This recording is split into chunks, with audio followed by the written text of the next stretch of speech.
coastal Scandinavia in the Viking Age. Life depended on the sea every single day. Archaeologists in Hedeby found seaweed in half of all kitchen refuse pits. It was eaten often. Collecting it was women's work during low tide right at the shoreline.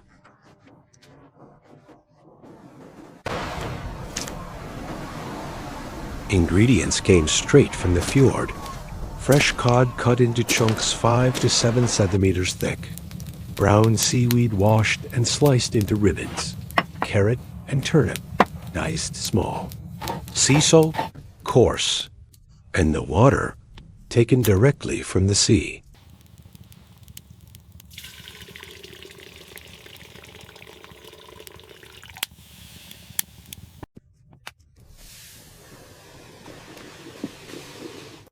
Root vegetables are added. 15 more minutes until tender. Seaweed releases its natural gel. The soup thickens and becomes richer. The steam smells of iodine, and foam is skimmed with a wooden spoon. The color, gray-green with bright orange sparks of carrot.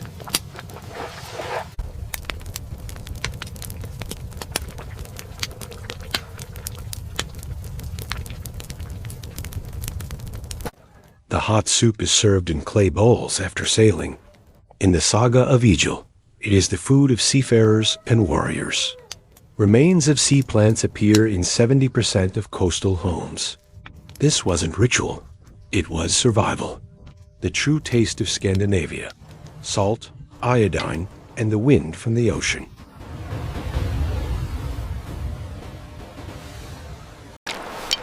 Northern rivers gifted Viking salmon, powerful and precious. In Khao Pang, archaeologists find salmon bones in 80% of coastal homes, so it was eaten often. Fishing was men's work, at dawn, with linen nets pulled by the river's current.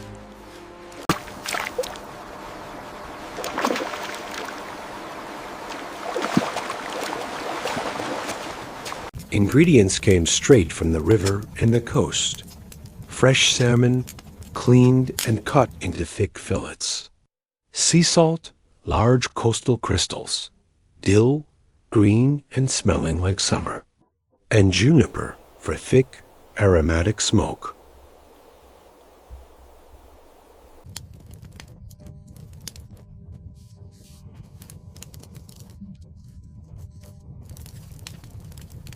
First, the salting.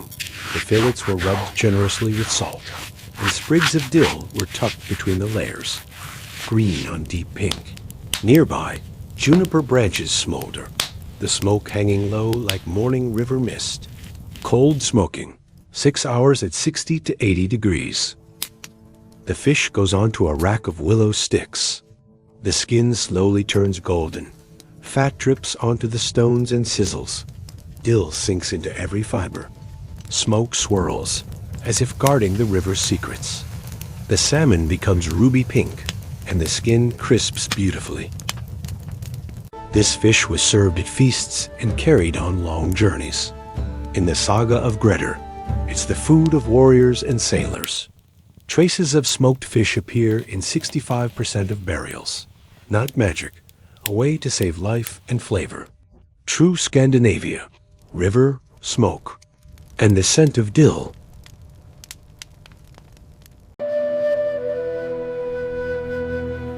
Autumn by the fjords was the time for wild apples, Freya's gift. In Hedeby, archaeologists find apple seeds in 60% of kitchen pits, meaning they were loved and often used. Harvesting apples was a small but important seasonal celebration. Just a few ingredients, all close at hand. Smoked bacon from pork ribs, a winter supply. Wild apples, bright and tangy. Little onions, thick honey in a clay jar, and a touch of sea salt.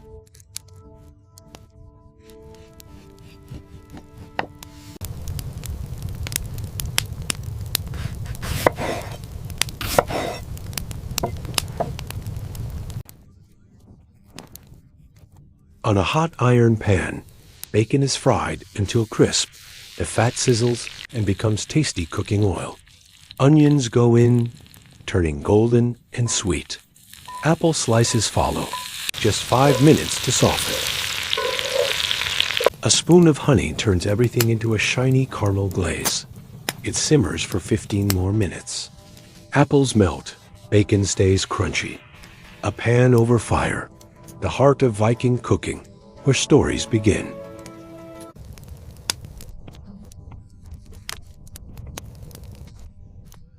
The stew is served in clay bowls at autumn feasts, the blots.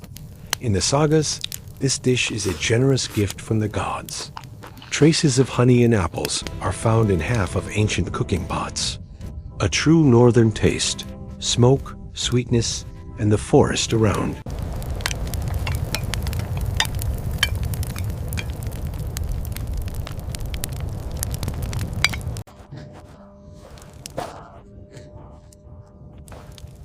A medieval underground cellar, cool, slightly damp, filled with the smell of hops.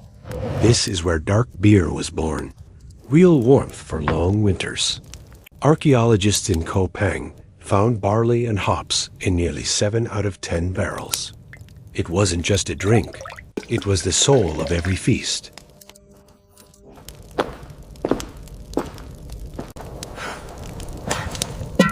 Let's peek into an old kitchen.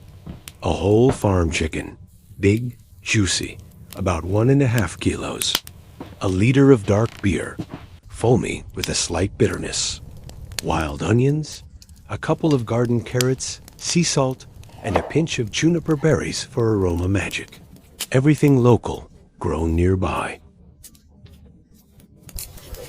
A heavy iron pot goes over the fire. The chicken fries in its own fat, turning golden and crispy, the aroma spinning around you. Then in go the onion and carrots. A few minutes to soak up the juices. We pour in the dark beer, foam rising, steam swirling like ancient cellar spirits dancing above the flames. We let it simmer under a lid for about 40 minutes on low heat. The beer reduces into a thick, rich sauce. Juniper adds a deep, resinous woodland note. The meat turns so tender, it falls off the bone. Pure cauldron magic. Served in clay bowls after a long journey. In the saga of Egil, meals like this are fit for real warriors. Archaeologists find chicken bones among beer brewing remains, proof of tradition. Try it, hops, fire smoke, the warmth of a hearth. A flavor that once nourished heroes.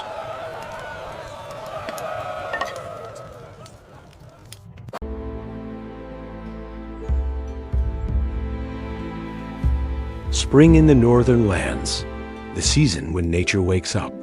At dawn, women walk to the meadows by the fjord to gather young nettles. Green, stinging, full of life. Archaeologists in Hidibi found nettle seeds in more than half of the kitchen pits. It wasn't just foraging, it was a ritual of renewal. Now, to the hearth. Half a kilo of fresh nettles, rinsed and tender. A handful of barley groats for thickness and nourishment. A bit of wild onion, a pinch of sea salt, and 1.5 liters of clear spring water. Everything from meadows and fields, a recipe written by nature itself. In a clay pot, the water starts to boil, the salt hisses. Nettles go in first. 5 minutes later, the sting fades and green steam rises. Then barley and onion. 20 more minutes, and the soup thickens like spring soil after rain. A simple boil, yet it feels like nature's own magic. The soup turns thick, the spoon moves gently, the nettles settle to the bottom. The air smells of fresh earth and new life. They cooked it when winter stores were nearly gone, food for survival, yet made with heart. In the poetic Edda, it's said to give strength and renewal. Poured into clay bowls, the steam rises like the breath of spring. Archaeologists find traces of nettle in nearly half of ancient hearths, proof of its importance. Taste it yourself. Fresh herbs, warm fire, the flavor of awakening. Imagine the bustling dock of Hidibi. Traders from the south unload sacks filled with rare aromas: cinnamon, cloves, pepper. In Wollin, archaeologists find these spices in wealthy burials, proving how precious they were. Nearby graze local sheep, providing tender lamb. Tabakaha was a dish reserved for special occasions. Time to gather everything. They used tender lamb on the bone, a stick of cinnamon, a touch of cloves, a few peppercorns, thick honey, and a pinch of sea salt. Spices were expensive and imported, each worth its weight in silver.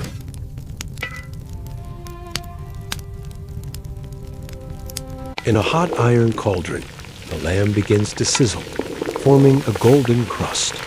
Then go in the cinnamon, cloves, and pepper. The aroma bursts open instantly.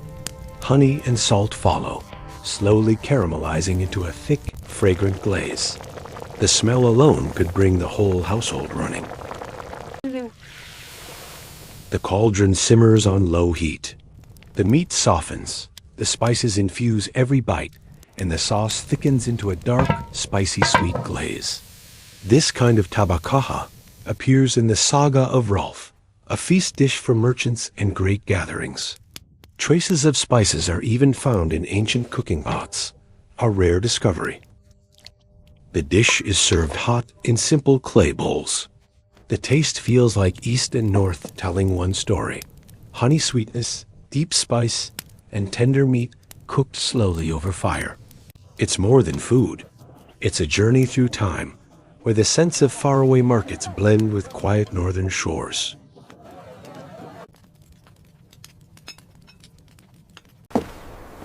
In the morning, Hedeby's fishermen set out for cod and herring. By midday, their nets were already heavy. By evening, the fresh catch waited on shore, ready to become soup. Archaeologists see it clearly: heaps of fish bones around ancient hearths. Every dinner began at dawn. The table is set quickly. Fresh cod, a touch of smoked herring for deeper flavor, barley, wild onions, herbs, and salt, carried by coastal winds. It all seems simple, yet every ingredient carries the rhythm of people living at the mercy of the sea. The iron cauldron greets the fish with a sizzling breath, like the ocean exhaling. Onions and barley sink in, disappearing into warm depths. Water joins the dance, and the broth awakens, bubbling as if trying to tell a story. Dill in the finale adds freshness, like a gust of northern wind. The broth thickens, the fish softens, and every swirl carries the reflection of the sea. The cauldron glows from within, becoming the warm heart of the home. Old sagas call such soups the meal of seafarers, those who knew the taste of fog and long journeys. Archaeologists find traces of these very stews in ancient cauldrons. The soup is ladled into clay bowls. Steam rises gently, inviting the first breath. Taste it. This is more than food. This is a story of people, the sea, and the quiet strength of every northern evening. Imagine an early morning in the 9th century. Long stone and turf barns by the fjords. Thick mist, cows shifting their hooves in the quiet. This is where Vikings collected their white gold. Archaeologists at Lansu Meadows and Reykjavik recreated these barns. Spacious, cool, scented with hay and smoke. Milking was women's work. The wooden buckets found in Birka still carry traces of milk fat. The milk was rich and slightly spicy because the animals grazed on juniper-covered slopes. To make Skyr, the milk was gently warmed in clay pots over the hearth, roughly to body temperature. They added a starter made from a bit of yesterday's Skyr.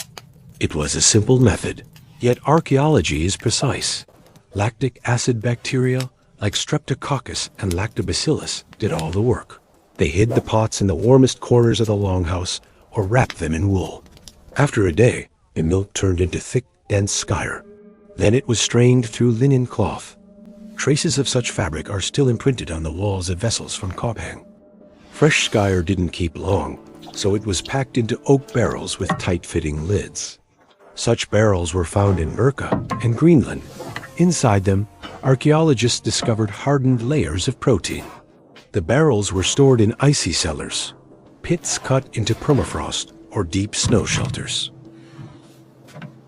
Skyr was a true lifeline in winter, incredibly nutritious, rich in protein, calcium, and natural probiotics. Icelandic archaeological data shows almost no tooth decay among people of that era. Lactic acid protected their teeth better than any potion. And when a warrior returned from the sea, the first thing he tasted was a spoonful of Skyr. One bite, the tang, the juniper, the smoke of the hearth, whispered to him, "You survived the storm. Now you are home." Early morning by the fjord. On the narrow land between the rocks, the Vikings grow cabbage and turnips, their future winter food. They fertilize the beds with seaweed, and the harvest grows firm, dense, and smelling of the sea. Archaeologists find small garden beds and stones marked with the Fehu rune. People once said it, called in a rich harvest. A marker or magic? You decide. With autumn came the main task, fermentation. Cabbage was sliced with a bronze knife and sprinkled with sea salt oiled down on the shore. Simple motions, perfected through centuries. They added juniper, dill, and sometimes rowan berries, the northern aromas and natural northern antiseptics. In winter, fermented food saved Viking lives. Cabbage gave vitamins, salted meat gave strength. Archaeologists find barrels in almost every longhouse, food no one could survive the cold without. At Yule, they whispered an ancestor's name over the barrel, asking for endurance in the dark months. Not only vegetables went through fermentation. By the shore, they dug sea pits, deep, cold underground chambers. The bottom was lined with kelp. Above it, they layered meat, salt, seaweed, and more salt. Fish, mostly cod and herring, were dry salted in barrels.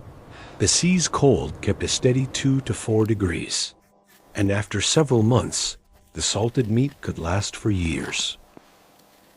In legends, crabs crawling into the pit were seen as the souls of drowned sailors checking the stores. If a crab dragged away a piece of meat, it meant the coming winter would be lean.